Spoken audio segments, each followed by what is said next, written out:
जय श्री कृष्ण। स्वागत है आप सभी का मेरे YouTube चैनल पर। आज मैं आपको सत्यनारायण की कथा और साथ ही शीघ्र विवाह का महाउपाय बताने जा रहा हूँ। व्यास जी ने कहा कि एक समय नेमी सारण तीर्थ में सोनकादि 88,000 ऋषियों ने पुराण वक्ता श्री सूत जी से पूछा कि हे प्रभु, इस कलयुग में वेद विद्यारत मनुष्यों को प्रभु भक्ति किस प्रकार मिलेगी तथा उनका उद्धार कैसे होगा।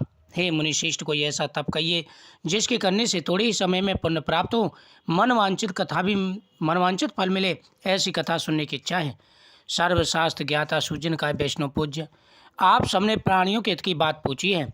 अब मैं उस श्रेष्ठ व्यक्ति को आप लोगों से कहूँगा जिसे नारद जी ने लक्ष्मीनारायण भगवान से पूछा था। लक्ष्मीपति ने मुनिश्रेष्ठ नारद जी को बताया था। एक समय योगी राज नारद जी सभी लोकों में घूमते हुए मृतलोक में आ पहुँचे। यहाँ अनेक योनियों में जन्म प्राप्त सभी मनुष्यों को अपने कर्मों के अनुसार दुखों से पीड़ित देखकर उन्होंने विचार किया किस सेहत के करने से निश्चय प्राणी के दुखों का नाश हो सकेगा।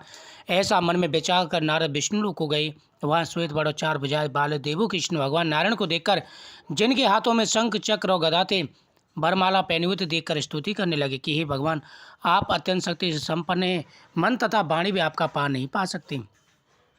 नारद जी से इस प्रकार की स्थिति सुनकर भगवान विष्णु बोले, हे मुनि श्रेष्ठ, आपके मन में क्या है, निसंकोच कहें। तब नारद मुनि बोले कि मृत्यु लोक में जो मनुष्य अनेक योनियों में जन्मे हुए हैं, दुख पा रहे हैं, उनके उद्धार के लिए कोई व्रत बताइए। भगवान विष्णु का, ये नारद, मनुष्यों की भलाई के लिए तुमने बहुत अच्छा प्रश्न किया है। अब मैं तुम्हें बहुत ही अच्छा व्रत बताता हूँ।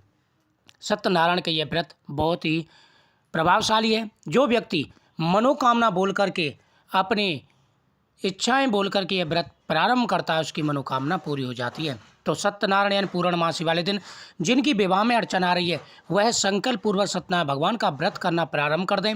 साथ ही इस दिन गौ माता को आटे का पेड़ा खिलाएं, पीपल वृक्ष के नीचे दीपक जलाएं। इससे शीघ्र विवाह के योग बन जाते हैं। सूत जी ने कहा कि ऋषियों, जिन्होंने पहले समय व्रत को किया, उनके इतिहास कहता हूँ, ध्यान से सुने। सुंदर काशीपुरी नगरी में एक निर्दय ब्राह्मण रहता था। वह ब्राह्मण भूख और प्यास से बेचैन होकर नित्य पृथ्वी पर घूमता था। ब्राह्मणों से प्रेम करने वाले श्री विष्णु भगवान ने ब्राह्मण को दुखी देखकर एक दिन बूढ़े ब्राह्मण का रूप धारण कर निर्दय ब्राह्मण के पास जा आदर से पूछा कि हे विप्र, तुम नित्य दुखी होकर पृथ्वी पर क्यों घूमते हो? ये शेष ब्राह्मण, ये सब मुझसे कहो, मैं सुनना चाहता हूँ। दरिद्र ब्राह्मण ने कहा कि मैं निर्दय ब्राह्मण हूँ, भिक्षा के लिए पृथ्वी पर फिरता हूँ। हे भगवान, यदि आप इसे छुटकारा जानते तो कृपा करके मुझे बताइए, मैं आपकी शरण में हूँ। वृद्ध ब्राह्मण का रूप धारण किए हुए श्री विष्णु भगवान का, ये ब्राह्मण श्री सत्यनारायण भगवान मनवांचित फल देने वाले हैं, इसलिए तुम उनका पूजन करो। उन्होंने व्रत की सभी विधि बतलाई और ब्राह्मण ने संकल्प किया कि जिस व्रत को वृद्ध ब्राह्मण ने बतलाया, मैं उसको अवश्य करूंगा। यह निश्चय कर वह दरिद्र ब्राह्मण घर चला गया, परंतु उस रात्रि उस दरिद्र ब्राह्मण को नींद नहीं आई। अगले दिन वह जल्दी उठा, श्री सत्यनारायण भगवान का व्रत निश्चय कर भिक्षा के लिए चाल दिया। उस दिन उसको बहुत सा धन मिला, जिससे उसने पूजा का सामान खरीदा और घर आकर के अपने बंधु बांधवों के साथ सत्यनारायण भगवान का व्रत किया। इस व्रत के करने से वह मोक्ष का अधिकारी हुआ, सभी सुख उसे प्राप्त हुए। जब तक यहाँ जीवित रहा सभी सुख भोगे, अंत में मोक्ष को प्राप्त हुआ। इस तरह नारद जी से नारायण का कहा हुआ व्रत मैंने तुमसे कहा है। हे विप्रो, अब आप क्या सुनना चाहते हैं? ऋषियों ने कहा, इस मुनीश्वर से संसार में इस विप्र से सुनकर किस किस ने व्रत को किया है?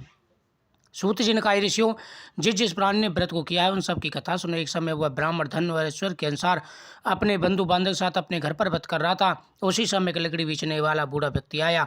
उसने सिर पर रखा लकड़ियों का गट्ठर पार रखते हुए विप्र के मकान में चला गया।